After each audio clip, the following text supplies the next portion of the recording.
recebemos direto em nosso coração a palavra que está prestes a vir direto do Teu Espírito Santo.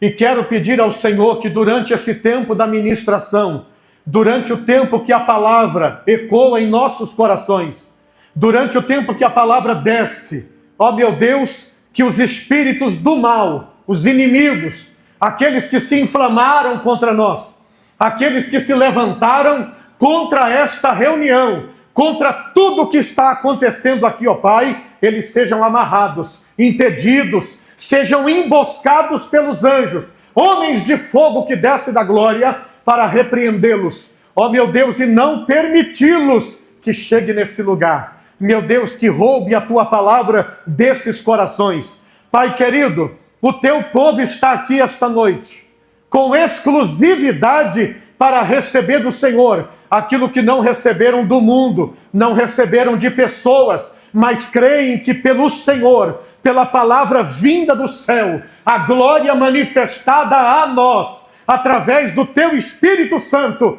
eles serão tocados, serão preenchidos, serão curados, serão libertos. Nenhum inimigo, nenhuma doença, nenhum mal resistirá nesse lugar. Ossos, nervos e sangue, pele e carne serão tocados. Meu Deus, toca, em nome de Jesus. Toca, Espírito Santo, abre a Tua glória, Pai, que dê espaço para o Espírito Santo que está descendo sobre este lugar, em nome de Jesus. Amém e amém.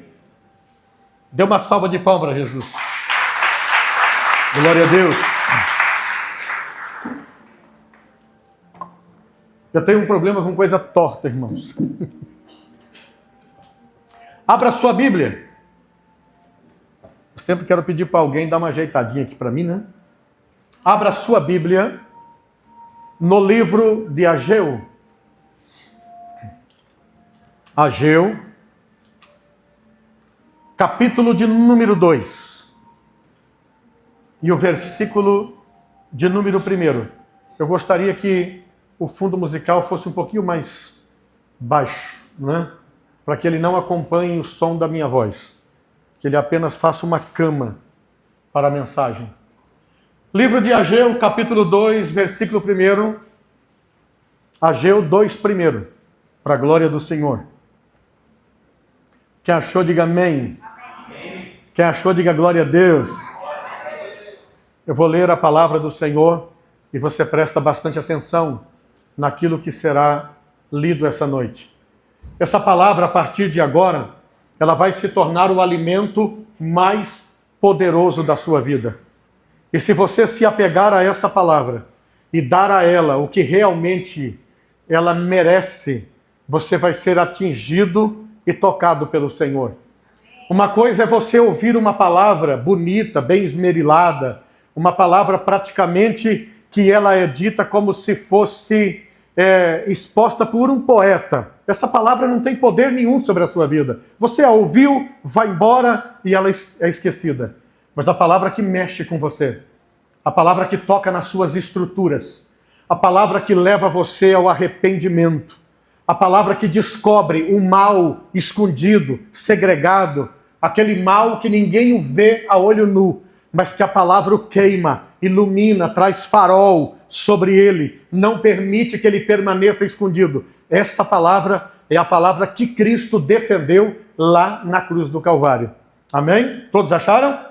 Diz assim a palavra: no sétimo mês, ao 21º do mês, veio a palavra do Senhor pelo ministério do profeta Ageu, dizendo: fala agora a Zorobabel, filho de Sealtiel, príncipe de Judá, e a Josué, filho de Josadaque, o sumo sacerdote, e ao resto do povo, dizendo: quem há entre vós que, tendo ficado, viu esta casa na sua primeira glória? E como a vedes agora? Não é esta como nada a vossos olhos, comparada com aquela? Ora, pois, esforça-te, Zorobabel, diz o Senhor, esforça-te, Josué, filho de Josadaque, sumo sacerdote, esforçai-vos todo o povo da terra.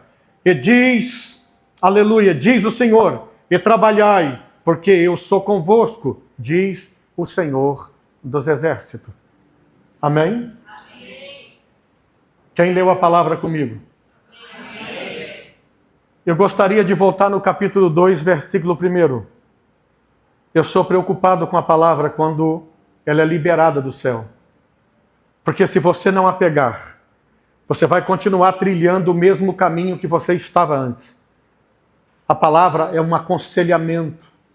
Ela é direcionadora. Você não pode continuar na mesma depois de ouvir a palavra de Deus. E eu insisto, pelo tempo que nós estamos vivendo, eu sei que tempo é esse. E eu sei como a palavra está sendo tratada nos últimos tempos. Ela está sendo enviada como algo comum.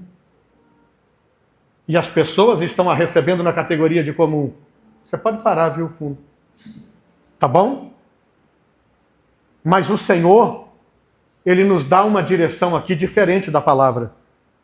A palavra não é uma poesia, ela não é uma mensagem lida, mas ela é a vida de Cristo na sua vida. Diz assim, no 7º mês, ao 21º do mês, veio a palavra do Senhor pelo ministério do profeta Ageu, dizendo, somente até aí.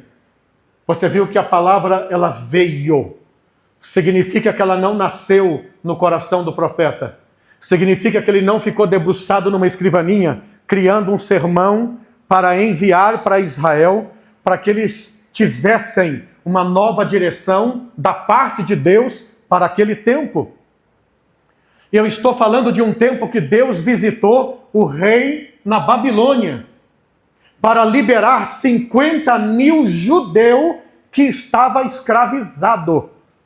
Lá nessa pátria, eles não eram reconhecidos, não eram vistos como pessoa. É diferente de alguém de outro país que está no nosso e é reconhecido como cidadão brasileiro, respeitado pelas leis vigentes desse país. Lá eles estavam na condição de escravos, na condição de pessoas sem direito, na condição daqueles que eram desprezados pela sociedade que lá estava.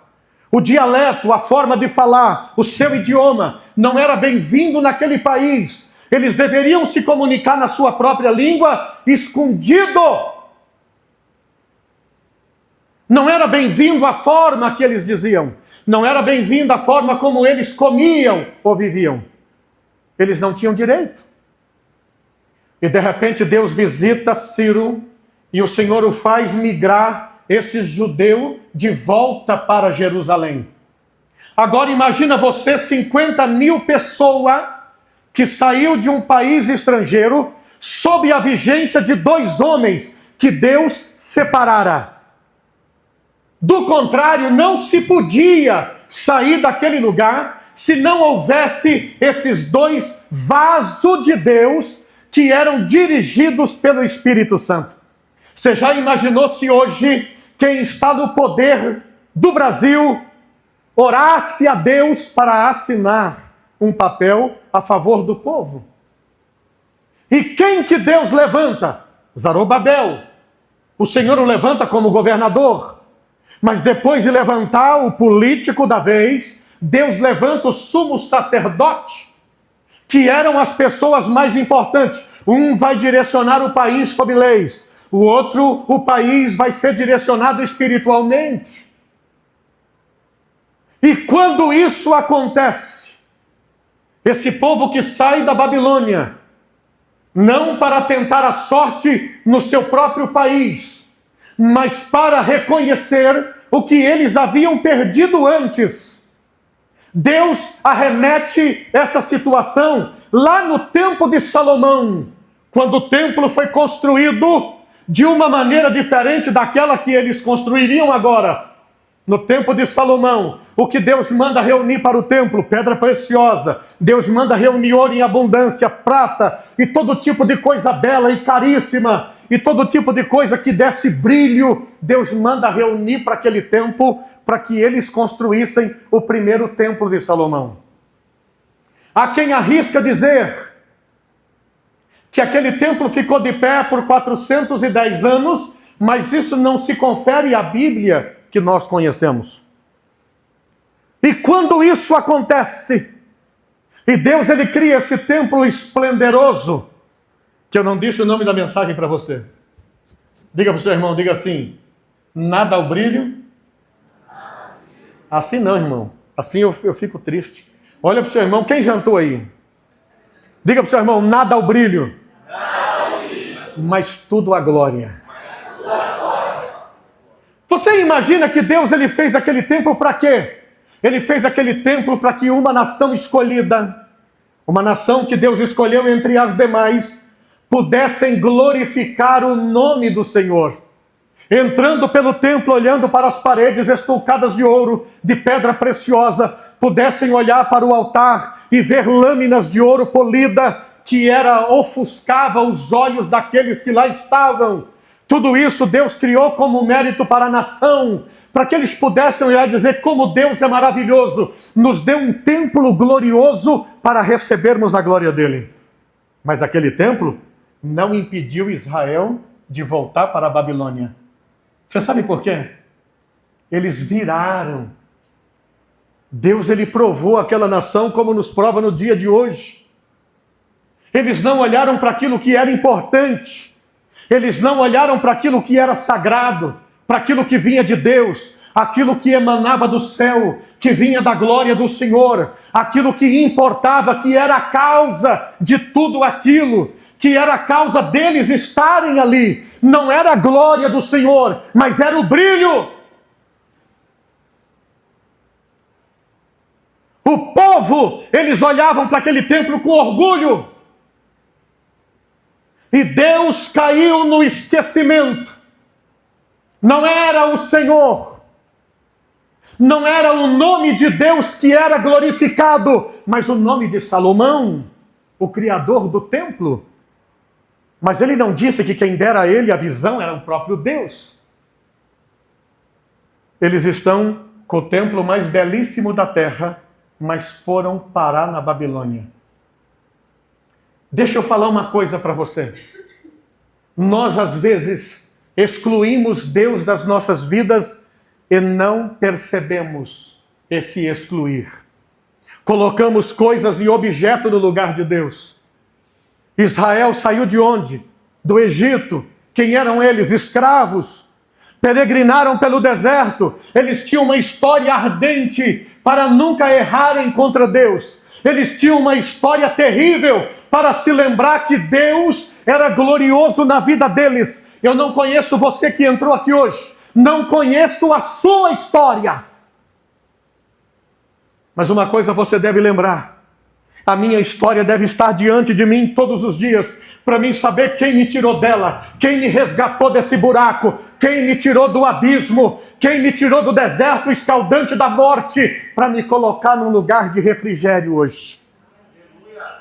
Então, cada lugar que eu sento, cada lugar maravilhoso que me permite ser honrado, eu vou glorificar o nome do Senhor por isso. Eu vou agradecer a Deus por isso. Eu vou dizer, Senhor, obrigado por tudo. Obrigado, Deus, porque o Senhor fez isso. Nós não tínhamos país, não éramos uma nação, não tínhamos bandeira, não tínhamos um lugar de adoração. Nós éramos apenas peregrino por uma terra que não se semeia. Mas hoje Deus nos deu tudo isso. Então eu preciso honrar quem me deu. Bendito seja o nome do Senhor. Quem já passou pelo vale da sombra e morte aqui? Quem já viveu isso? Você precisa agradecer a Deus por isso. Você não pode esquecer dia, nem noite, nem manhã, nem entardecer, que quem fez isso pela tua vida foi o Senhor. Deus estava lá. E quando chega o tempo que eles voltaram da Babilônia, Deus ele muda o projeto. Olha para o seu irmão e diga assim: se Deus mudar o projeto, confie nele. Aleluia, diga de novo. Agora olha para o seu irmão, antes de eu começar a falar, diga assim: você sabia que as coisas que você está vivendo é porque Deus está mudando o projeto na tua vida? Você pode falar para ele assim, diga assim: você ainda é bobinho, fala. nem percebeu. Diga que Deus está mudando o projeto dele na sua vida. Diga mais uma vez que Deus está mudando o projeto dele na sua vida. Você vai crescer com a mudança de projeto de Deus. Aleluia! Glória ao Senhor. Escuta, quando eles chegam da Babilônia, eles chegam com aquela Jerusalém que eles conheciam, com o templo que eles conheciam. Eles voltam da Babilônia para aquilo que eles tinham. Mas Deus tinha uma surpresa para eles. Você está preparado para a surpresa de Deus? Eu não estou com pressa de pregar. Eu estou mais com pressa de te avisar do que de pregar. Está preparado para a surpresa de Deus? Está preparado para a surpresa do Senhor? Quando eles chegam na terra que eles deveriam ficar felizes, deveriam ficar alegres, se abraçar, congratular, fazerem jantares, almoço, danças, rodas de dança, tocar o tamborim, se alegrar na presença do Senhor, eles chegam assustados. O que essa terra reservou para nós? O que essa terra guardou para mim? Eu quero falar para você que a terra não reserva, não guarda nada para ninguém. Mas o Espírito Santo de Deus sim. Você sabe por quê? O projeto não eram eles que tinham. O projeto não estava com eles, estava com Deus. Sabe o que o Senhor me manda te dizer esta noite? Você não está entendendo nada, sabe por quê? Porque o projeto não está com você, ele está com Deus. Você está ansioso para ler o projeto, você quer saber qual é a finalidade dele. Está dizendo, Deus, eu não estou entendendo nada. O Senhor te diz que você vai passar a entender da maneira como ele vai te falando aquilo que ele quer para a tua vida. Leva um lencinho ali para minha filha, por favor. Olha para mim aqui, queridos. Não é você que detém o projeto. Não foi você. Deus não pediu opinião para você. Ele fez o projeto sozinho. Ele viu que o templo glorioso de Salomão, ele viu que um templo que detinha todo tipo de pedra preciosa, não foi capaz de manter aquele povo no caminho do Senhor. Então Deus faz diferente. Ele muda o projeto. Juntai ouro em abundância, fala para o seu irmão. Vai ser trocado. Cortem árvores em abundância.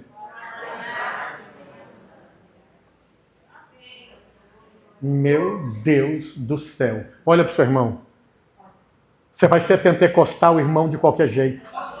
Diga para ele, cortem árvores em abundância. Você sabia? O Satanás não tem medo de crente que cochicha, não. Mas de crente que fala com autoridade, ele treme. Aleluia. Se o inimigo chegar para você e falar assim, fala um versículo bíblico, senão você vai ver. Você vai dizer, então, pô, eu vou ver. Porque eu não, né, irmão? Olha para mim. Eu preciso fazer isso com você, querido. Sabe por quê? Eu não estou preocupado em pregar. Eu estou preocupado em te alertar. Porque eu sei como está vivendo hoje. Eu sei. Eu preciso trazer você para a realidade da cruz. Para a realidade da palavra. Deus está trocando o projeto de uma nação. Eles ficariam boquiabertos, mais velhos chorariam. E Deus diz, quem de vós sobreviveu e viu a glória da primeira casa? Quem se lembra? Por que Deus fez isso? Porque ele queria saber. Eu quero te perguntar, se alguém dissesse, eu me lembro, Senhor, e ele vai dizer o que isso pesou na tua vida, e ele vai dizer, nada. Isso não me impediu de ser desonrado pelos meus inimigos, não me impediu de estar numa terra estranha, sendo sacrificado por quem nunca me amou. Quem viu a glória da primeira casa, sabe por quê? Essa segunda casa, o projeto foi trocado. As pedras de entalhe por madeira. Você vai cortar árvores. Sabe o que Deus quer dizer com isso? Você vai subir os montes. Subir os montes significa sacrifício. Você vai cortar árvores pesarosamente. Você vai usar o machado, o traçador, ou seja, o serrote, ou a foice, ou o facão, não sei que ferramenta que Deus entregou na tua mão, mas Ele te diz: corte a árvore. Bendito seja o nome do Senhor. Traga madeira em abundância, porque eu vou lançar novos alicerces. Esqueça os alicerces antigos, esqueça a construção antiga, não a mantém no teu coração, não aprisione ela na tua alma, não conte história que Deus já arrancou da tua vida, porque a história é outra, o arquiteto é outro, o projeto é outro. Deus está fazendo coisa nova. Aleluia. Quer fazer coisa nova? Tire os olhos das coisas velhas. Não tente imitá-las. Porque o que Deus está fazendo é novo na tua vida. O povo não tem projeto, eles não têm direção, não têm ciência do que está acontecendo. Chegam lá a ver um alicerce frágil, uma casa que dava metade da que eles conheceram. Era como se dissesse assim: ué, o que aconteceu com Deus? Será que Deus não tinha algo melhor para nós? Você não está entendendo. Será que Deus não podia nos dar uma estrutura como aquela, ou maior do que aquela? Será que Deus também foi atingido nesse tempo de dificuldade? Quem acha isso? Será que Deus também estava na Babilônia? Será que Deus foi submerso pelos deuses da Babilônia? Os mais velhos sentaram e choraram. Eles estavam procurando aquela velha vida que eles tinham. Olha para mim. Não olhe para a mesma direção que você já olhou. Permita-se ser surpreendido por Deus. Permita-se. Deus queria uma nação que confiasse nele, que acreditasse nele. O que ele faz? Ele apaga o brilho. Uma casa de madeira com alicerce de pedra bruta, ele manda passar lá uma tinta, mas ele promete uma coisa. Aquilo que eles perderam de vista e Deus queria trazer de volta. Olha para mim, o que você perdeu de vista, Deus quer trazer de volta. Você está desesperado pelo que você tinha, pelo que você podia, pelo que você conseguia, e Deus está dizendo para você: tira esse peso do teu coração, arranca esse peso da tua alma, porque quem vai carregar para você é Deus. Sabe por quê? Não deu certo primeiro, não vingou, não permaneceu. Em um dado momento da vida, ele morreu. Mas Deus tem uma obra contigo, assim como ele tinha com Israel. Então hoje, olha o que o Senhor diz: tudo que te escraviza vai sair da sua vida. Você está saindo de Babilônia. Babilônia é lugar de prisão, lugar de escravatura. Israel não. Você está migrando para uma nova terra. Sabe como? Sem sair dessa que você está. Deus está limpando o teu coração, está mudando na tua mente. Você vai ter uma alegria interior, vai dizer: eu posso, eu consigo, Deus é comigo, eu vou conseguir esse negócio. E para isso Deus levanta homens honrados. Ele levanta o sumo sacerdote Josué, um homem que não aceitava engano nem suborno, que ia levar a nação aquilo que Deus havia dito, a grande vitória, a enxergar o que eles não estavam enxergando, aquele templozinho. Aí o Senhor diz assim: a glória da segunda casa. Deus está falando da glória. O povo está pensando no brilho, o povo está pensando nas pedras preciosas. Deus está arrancando do seu coração aí. Se eu tiver ouro, eu vou estar bem. Se eu tiver prata, eu vou estar melhor ainda. Se eu tiver uma segurança financeira, eu vou estar sendo abençoado. Mas o Senhor te diz: sabe o que? A minha glória te basta. Se você tiver a minha glória, você tem o que Deus tem. Se você tiver a glória de Deus, as portas se abrem para a tua vida. Aleluia! Glória a Deus!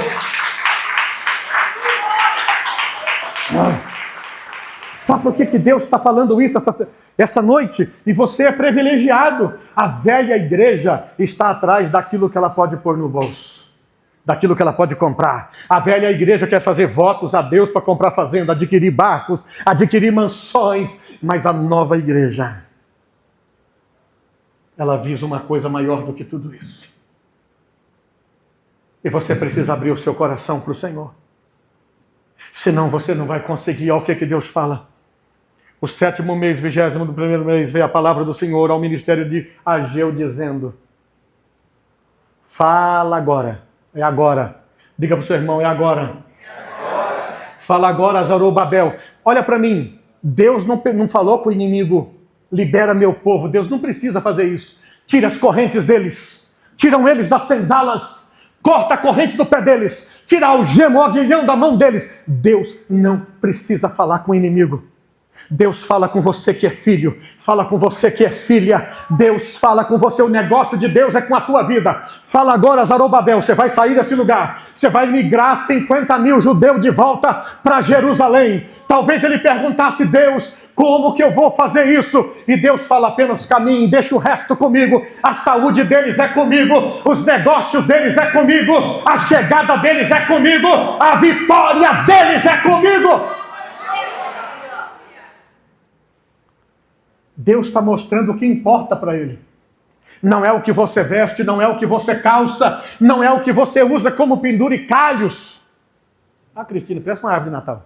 Vai para mim aqui agora. Não é o que você usa como penduricalho, mas é o que você tem. Diga: o que eu tenho. Diga: o que eu sou. Você é um material importante para Deus. Você é filho, você é filha. Deus levou muito tempo para você entender quem você é. E Ele não vai te perder de vista por brilho nenhum. Mas Ele vai fazer uma coisa gloriosa na tua vida. Ele vai fazer. O que Deus promete aqui: esforçai-vos todo o povo. Deus está falando: esforça o povo. Como que é isso? Brigando com eles? Colocando eles para trabalhar forçosamente? Não. Esforcem eles na adoração. Esforcem eles na oração. Relembre a eles a palavra que eu tenho dado para eles. Lembra eles das promessas. Lembra eles da saída do Egito. Lembra eles das antigas promessas. Diga que está de pé: eu sou o mesmo Deus. Eu estou pronto para fazer aquilo que eu prometi. Mas Deus não mistura a glória dele com glória humana. Tem que haver arrependimento. Ah, Senhor, eu quero que o Senhor me deixe rico. Não, eu quero que você se arrependa. Eu quero que você se transforme pela palavra de Deus. Olha para o seu irmão e diga assim: você é transformado? Ai, se pudesse aqui, né, irmão, eu vou fazer isso. Eu vou trazer aqui um triciclo para um obreiro passar em cima do pé do transformado aqui na frente, para nós ver. Você é transformado, irmão? Porque para ver a glória de Deus tem que ser transformado. Deus colocou eles numa terra limpa, sem templo, e chegou lá os mais velhos, em vez de dar exemplo, choraram. São velhos. Naquela época não tinha dentista sem dente e sem transformação nenhuma. E você? O que levou você para a Babilônia tem que ficar na Babilônia. Você precisa se arrepender. Eu posso servir a Deus e o mundo como? Como? Eu sou templo do Espírito Santo, mas eu gosto do que o diabo tem.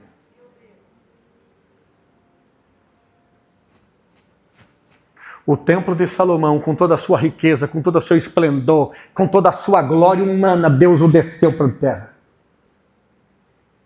E fez um templo lá, uma igreja antiga, de tábua. Mas a glória desse templo é maior do que a glória do primeiro. Essa glória tem significado.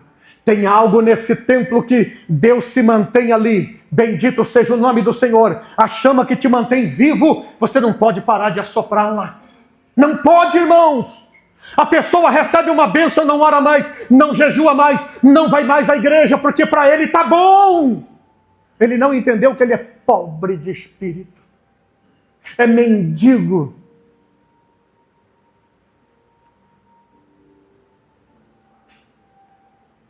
Você pode pegar um leão na savana e curá-lo. Assim que ele conseguir andar, manda ele embora. Senão você vai ser a próxima refeição dele. Você entendeu? Você precisa sim. Você precisa. Deus está olhando para um povo para eles fazerem uma escolha.